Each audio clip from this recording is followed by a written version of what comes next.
Hi, my name is Katerina Jordan. I'm a professor at the University of Guelph, where I've been teaching turf students the practices of integrated pest management for the past 18 years. Today I'm at the Guelph Turfgrass Institute to talk to you about monitoring for issues on your home lawns or properties that you manage, and different things you might be looking for and how to monitor for them, as well as what to do if you run into any problems. So the first thing I'll talk about is monitoring the properties that you manage. And essentially when we talk about monitoring, it's about looking around and trying to observe areas that might either be problematic or might have problems in the future. And so the main things you want to look at on your properties are your soil conditions, such as compaction that might exist, or any kind of moisture issues, whether you're gathering too much moisture in an area or whether there's an area that's staying too dry. All of these soil conditions that may not be obvious without actually trying to look for them can potentially cause some issues in your turf and can also potentially attract pests. The next thing you want to look at is the actual state of the turf. So as you're going through, and if you're mowing, then you have the ability to see every area, but even if you're applying fertilizer or any type of management like that, make sure you're also observing areas that might look a little bit off, areas that might be thinned, areas that might not be growing as fast as others, or any areas that might be off color. And all of these things are maybe a hint that there might be something happening. It either could be management or it could be a pest-related issue. You also want to try to take note of the environment, especially in the areas where you notice issues. You might look for shading, you might look for any new construction that's been done on the property, any new plantings that have been done that could be sources of pests or that could perhaps create issues for the turf. So all of this is what we're talking about when we talk about monitoring an area. As far as how often to do it, my ideal is always every time that you visit the property, but that may not always be practical. So I would say a minimum of 2 to 3 times per year would be appropriate for most places. But anytime you see an issue, you might want to monitor a little bit more often so that you can follow up. So when you do collect all of this data, a really important step is to actually record it.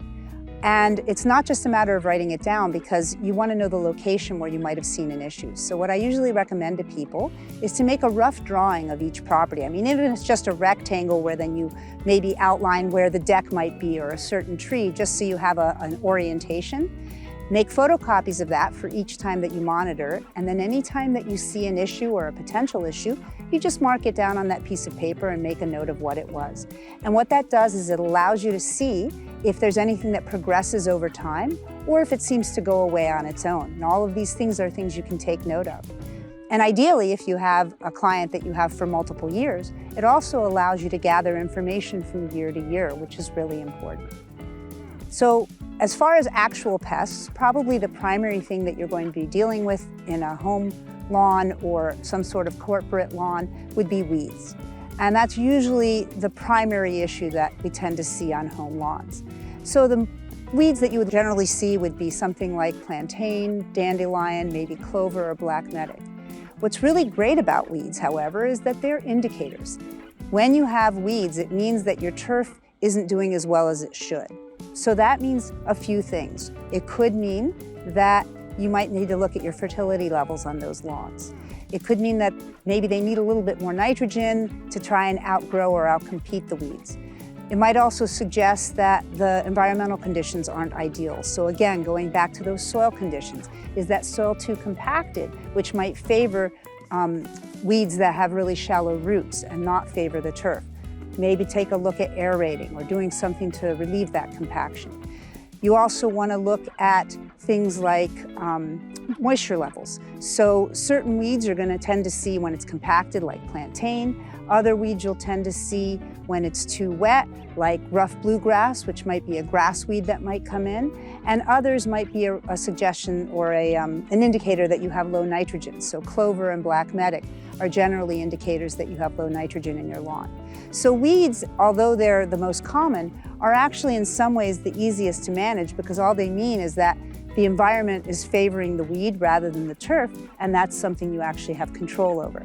So the second issue that you might run into is insects. And so these pests are a bit more difficult to manage because they can attack healthy turf just as well as they can attack weakened turf. And so they'll tend to come in part because of the environmental conditions, but also the weather. And that's sadly something you can't control. So there are things to look for with insects. I would say the primary issues we tend to see on home lawns would be grubs, would be number one, and likely chinch bug, number two. You might see something like bluegrass billbug or sod webworm, but they're not really as common. So when you go through your monitoring, there are actually ways to look for some of these. Usually you'll notice an area that might be a bit off color, it might be a little yellow or starting to brown, and that might be a place to start looking for whether or not you have insects. The main thing that I really want to emphasize is the importance of constant observation. You really want to make sure that you get to know each client's property as well as you can, and so that you can actually notice when there are small differences. Because anytime you're trying to do any kind of integrated pest management, or in the case of home lawn care where you don't have the opportunity to just put down a pesticide, you want to catch things when they're really early. So the more often you can monitor and the more you know about your client's properties, the more easily you can see when there are small shifts in the health of the turf. So that's where monitoring becomes really important, and doing it often. What to do though now when you have an issue? How do you help that turf recover? Really, it's the same ingredients that keep that turf healthy in the first place. Ensure that it has enough fertilizer or nutrients. Usually the one that's lacking is going to be nitrogen, so ensure that your turf isn't hungry, and make sure you give it enough. The second is to ensure that it has enough water. Now that can be difficult sometimes with watering restrictions, but if you do have a diagnosed issue with an insect, sometimes homeowners can get an exemption to any kind of watering restrictions, because trying to keep that turf as healthy as possible is important. Regardless of what height you're cutting, maybe increasing that height of cut just a little bit can really help that turf outgrow any issues. But it's really, really important to ensure that you have sharp mower blades when you do so. It's amazing how many problems we might think are pests, but really it has to do with cutting with dull blades, and then that creates a lot of stress for that turf. So really, the best way to allow your turf to recover is ensuring that it has enough nitrogen and other nutrients, that it has appropriate amount of water, and that you're mowing in an appropriate height and perhaps giving it a little bit more leaf area to allow itself to recover. And also that you're mowing it often enough, because the big thing is making sure that you don't cut it down too short from a high height. And with that, you should be able to see some recovery with most of these issues. Sometimes with insects, you may have to try and put down an appropriate and allowed product like entomopathogenic nematodes for grubs. They can have some effect if they're applied properly. The other option is to try and change the environment. If you've got too much shading, if you have too much moisture, these are things that you can work with that are within your power. But in the end, it's really just about trying to keep as healthy of a stand of turf as possible and collecting as much data so that you can actually notice when things are going wrong.